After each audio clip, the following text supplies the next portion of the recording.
Hai para Sundaners, kumaha kabarna damang sanayana. Dengan saya si Otong kembali lagi di channel Ningali Film. Bagi yang suka banget sama nuansa khas Jepang, terutama zaman dulu, film ini sangat pas banget buat kalian. Film ini berjudul Blade of the Immortal tahun 2017. Kisah seorang samurai yang tidak bisa mati. Latar cerita ini terjadi di zaman Edo, di mana pada waktu itu masih dalam era Shogun Tokugawa. Film ini adalah film adaptasi manga dan anime karangan Hiroki Samura. Bagi yang belum nonton animenya, masih bisa ngerasain serunya film live action ini. Karena dalam dua art yang disajikan satu, membuat film ini menjadi sebuah cerita yang memberikan kepuasan tersendiri. Untuk teman-teman yang suka dengan konten di channel ini, jangan lupa subscribe dan nyalakan lonceng notifikasinya. Dengan begitu, kalian tidak akan ketinggalan dengan video terbaru di channel ini. Dan tidak usah berlama-lama lagi, mari kita mulai ceritanya.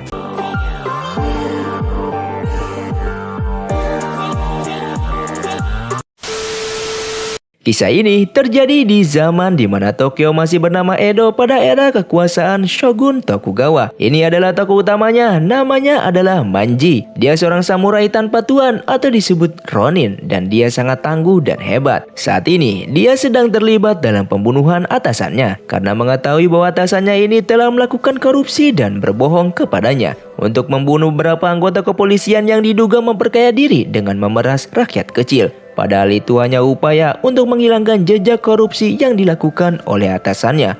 Mau tidak mau, dia juga membunuh para pengawalnya, dan salah satunya ternyata adalah suami dari adiknya sendiri yang bernama Machi. Melihat suaminya terbunuh, dia shock dan stres sehingga menjadi gila. Karena merasa bersalah, pada akhirnya Manji membawanya bersamanya dan menjadi buronan yang paling dicari. Suatu ketika, dia bersama Machi singgah di tepi sungai untuk minum dan membersihkan diri. Dan dengan tiba-tiba muncul seorang nenek-nenek tua berpakaian biarawati di hadapannya. Diketahui namanya adalah Yaobi Kuni. Dia ternyata sudah berumur 800 tahun. Entah apa motifnya, pokoknya dia berbicara tentang kehidupan. Dan tanpa sadar, Machi malah menghilang dari pandangan Manji.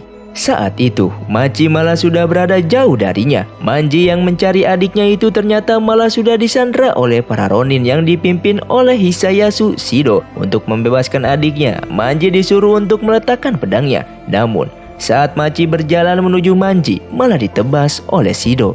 Manji yang marah langsung mengambil pedangnya dan bertarung dengan para Ronin itu. Jumlah Ronin yang banyak itu bisa diatasi oleh Manji. Pertarungan pun terjadi cukup lama. Shido sebagai pemimpinnya hanya melihat dari belakang dengan santuinya.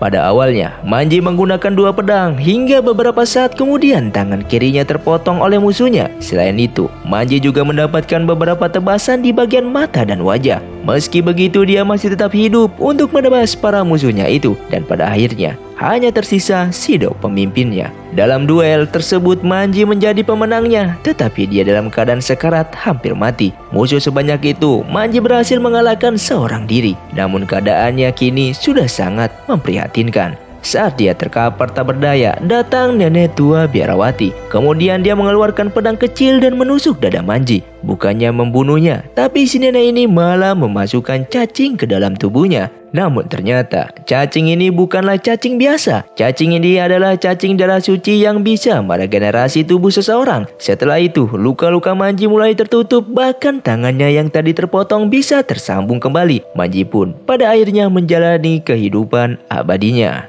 5 tahun berlalu.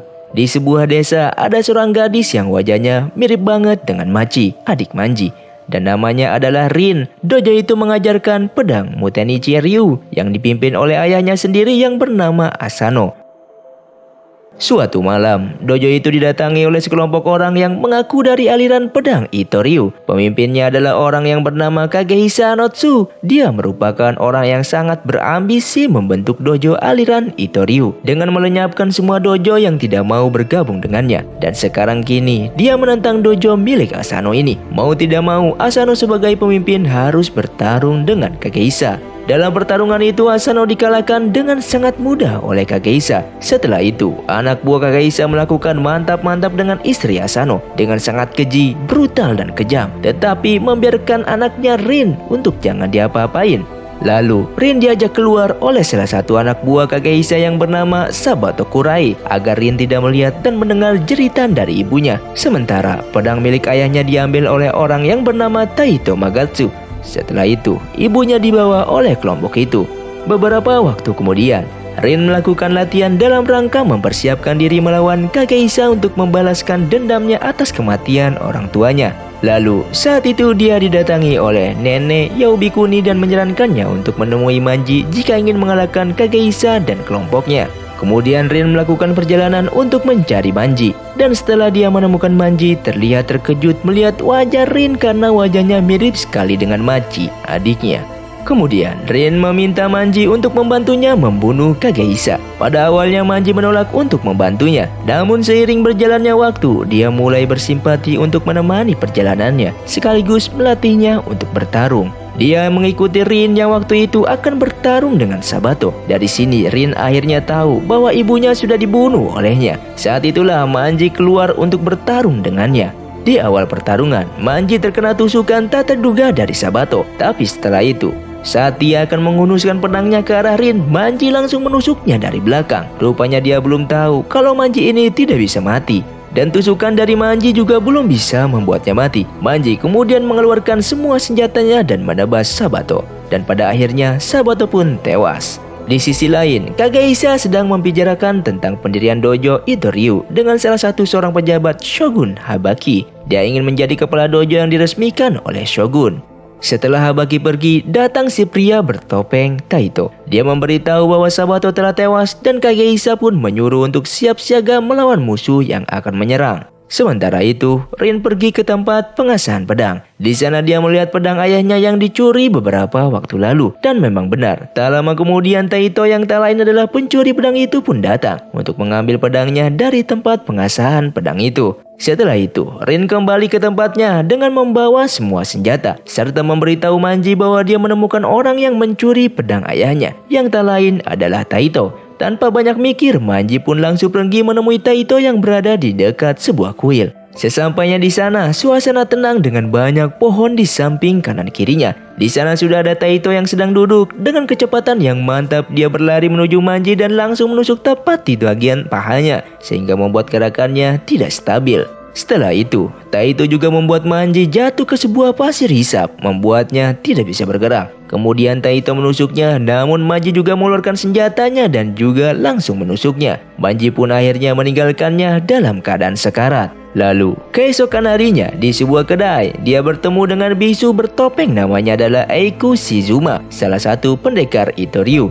Dia dengan santai mengajak Manji untuk bergabung dengannya mengalahkan Kagehisa. Dia juga tahu bahwa Manji tidak bisa mati, tetapi Manji tidak mau menerima tawarannya. Hingga pada akhirnya terjadi pertarungan di antara mereka berdua. Lalu Aiku dengan mudah dikalahkan oleh Manji. Namun beberapa saat kemudian dia bangkit kembali dan membuat Manji tahu bahwa dia juga senasib seperjuangan dengannya. Sama-sama tidak bisa mati. Setelah itu, dia pun pergi meninggalkan Manji. Dalam perjalanan, Manji mendadak terluka parah akibat tebasan dari Aiku. Biasanya selama ini dia tidak pernah terluka seperti ini. Dia yakin sekali ada sesuatu Aiku gunakan dalam pedangnya.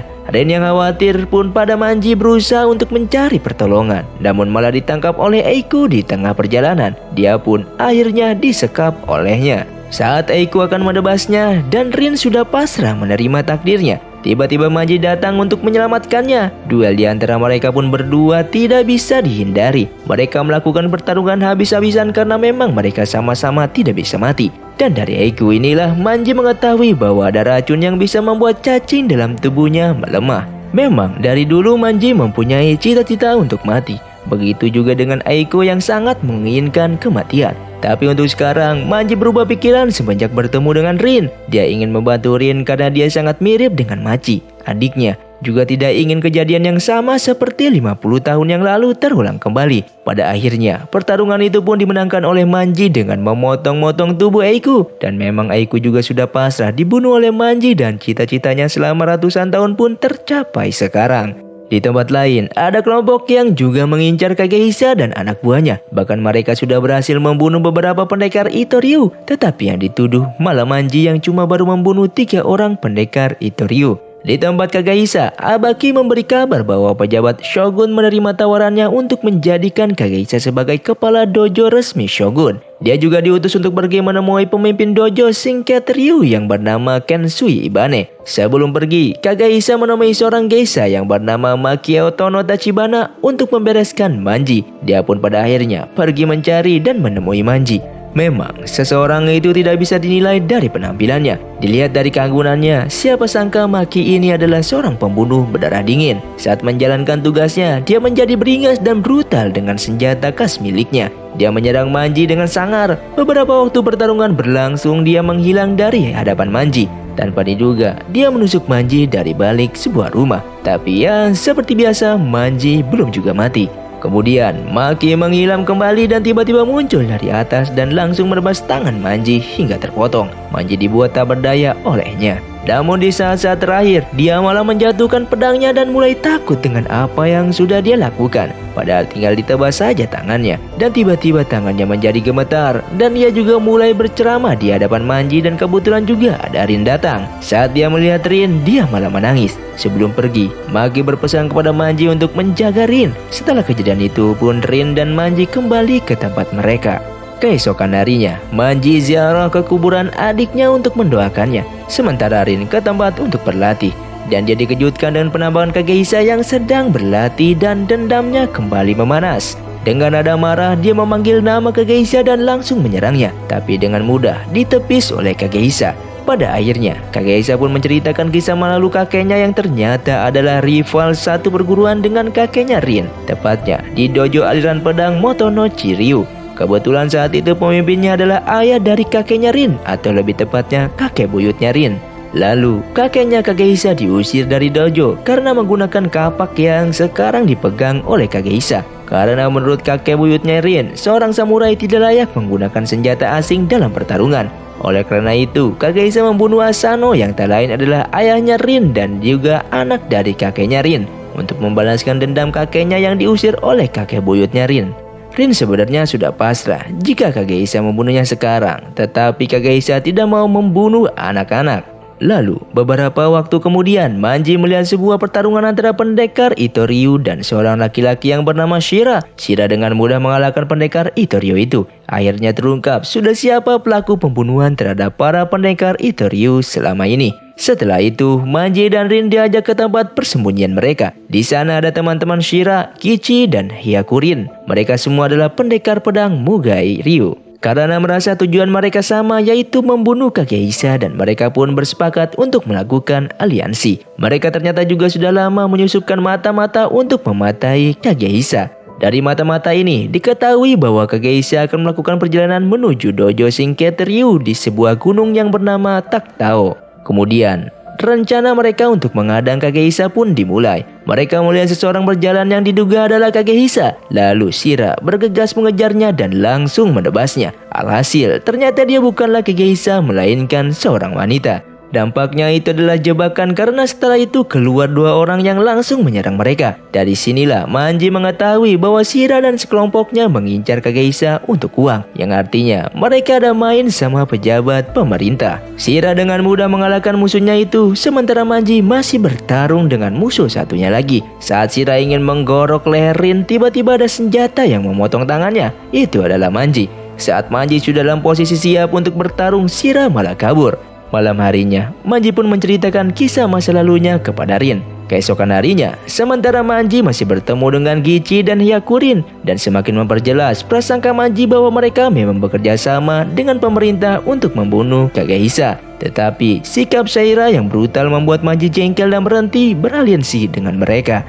Saat Manji kembali, Rin sudah tidak ada di sana, hanya sepucuk surat dari Rin yang mengatakan ingin melakukan sendiri balas dendamnya terhadap Kagehisa. Melihat surat itu, Manji pun langsung bergegas berlari mengejar Rin.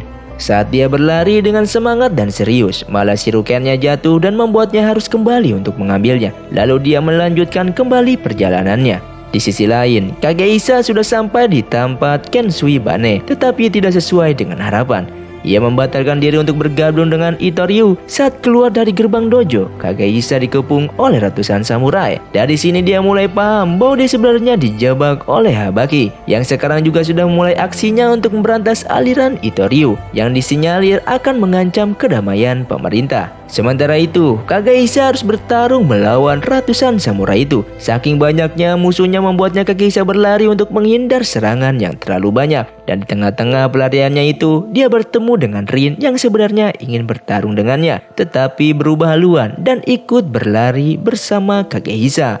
Di sisi lain, Manji yang sedang dalam perjalanan menuju Rin dihadang oleh 3 orang bandit. Dia pun akhirnya bertarung dengan mereka bertiga. Manji kewalahan menghadapi mereka bertiga. Bahkan tangan kirinya harus putus untuk bisa menghabisi mereka semua. Dan pada akhirnya, dia tetap hidup serta berhasil mengalahkan mereka bertiga. Setelah itu, dia akhirnya sampai pada Rin yang posisinya akan dibunuh oleh pihak pemerintah yang dipimpin oleh Habaki. Karena prinsipnya adalah membunuh orang yang akan membunuh Rin, akhirnya Manji pun bertarung melawan ratusan prajurit itu bersama Kagehisa yang awalnya menjadi tujuan utamanya. Lalu, pertarungan itu pun sangat sengit dan cukup memakan waktu yang lama. Kagehisa dengan senjata kapak warisan dari kakeknya menebas semua musuh yang datang. Beberapa waktu kemudian, anak buah Kagehisa pun datang. Dia adalah Maki yang sebelumnya sudah mengalahkan Manji dengan brutal. Dengan ganas dia menebas musuh yang ada. Saat itu, Manji pun mendapatkan luka yang lumayan banyak, tetapi musuh yang dia kalah pun juga sudah banyak. Rin ingin membantunya dengan senjata andalannya. Dia melempar pisau kecil ke arah musuh, tetapi ada satu pisau yang menancap ke tubuh Manji, tetapi langsung disimpan oleh Manji. Saat sengit-sengitnya pertarungan, malah datang Shira dan langsung membawa Rin kabur. Manji berusaha untuk mengejarnya. Sementara itu, Maki dan Kagehisa sudah membunuh semua musuhnya, namun ada musuh lain yang menggunakan senjata api. Saat akan menembak Kagehisa, Maki segera bergegas untuk menghadangnya dan dialah yang menerima tembakan itu. Tetapi dia masih bisa bergerak dan menghampiri para penembak itu, serta langsung menebas mereka semua hingga tewas. Namun pada akhirnya, dia juga mati. Sekarang hanya tinggal Kagehisa dan Habaki berdua. Pertarungan mereka berdua dimenangkan oleh Kagehisa. Sementara itu, Manji akhirnya bisa menemukan Rin yang disekap oleh Shira. Seperti kejadian dulu yang terulang kembali. Manji disuruh untuk membuang semua senjata miliknya untuk membebaskan Rin. Tetapi untuk kali ini, Manji tidak ingin hal yang sama terulang kembali. Dia melemparkan pisau simpanannya untuk memotong tali ikatan Rin. Saat Shira akan menebasnya, Rin sudah tidak ada di sana. Pada akhirnya, Manji bertarung dengan Shira. Meski tanpa senjata, dia bisa membuat Shira terjatuh dan berguling hingga ke air terjun yang banyak batunya. Kemudian, Manji membuatnya jatuh ke bawah dan menghantam batu besar dan Shira pun akhirnya tewas mengenaskan. Setelah itu, kembali ke tempat Kagehisa, di mana hanya tinggal dia sendirian karena yang lainnya sudah menjadi mayat semua. Untuk mencegah kerusakan di kemudian hari, mau tidak mau, Manji pun harus mengalahkan Kagehisa dan pertarungan pun tidak dapat dihindari. Dalam pertarungan itu, Kagehisa kalah dan sekarat. Saat itu Manji mempersilahkan Rin untuk mengeksekusinya. Tetapi Rin kelamaan mikir hingga Kagehisa bisa berdiri dan perlahan berjalan meninggalkan mereka. Pada saat itulah mungkin Rin sudah mulai siap untuk menebasnya. Kemudian Rin berlari ke arah Kagehisa diikuti Manji yang merasakan hal yang buruk yang akan menimpa Rin. Dan benar saja, saat Rin mendekat, Kagehisa berbalik dan mengayunkan kapaknya. Untung saja ada Manji yang sudah memprediksi pergerakan Kagehisa dan datang untuk menghadang. Dalam posisi itu, Rin langsung menusuk Kagehisa dengan pedangnya. Dan pada akhirnya, Kagehisa pun meninggal dunia. Ending dalam film ini adalah Manji yang terkena banyak serangan dan terakhir serangan dari Kagehisa bisa membuatnya terkapar dan tak berdaya. Rin pun menangis sejadi-jadinya karena merasakan kehilangan orang yang berharga dalam hidupnya setelah kematian orang tuanya. Tetapi ternyata Manji masih hidup. Terima kasih untuk kalian yang sudah menonton video ini sampai habis. Sampai jumpa di video selanjutnya. Saya pamit, urang dari Ningali Film Xiaotong undur diri dan salam Sundaders.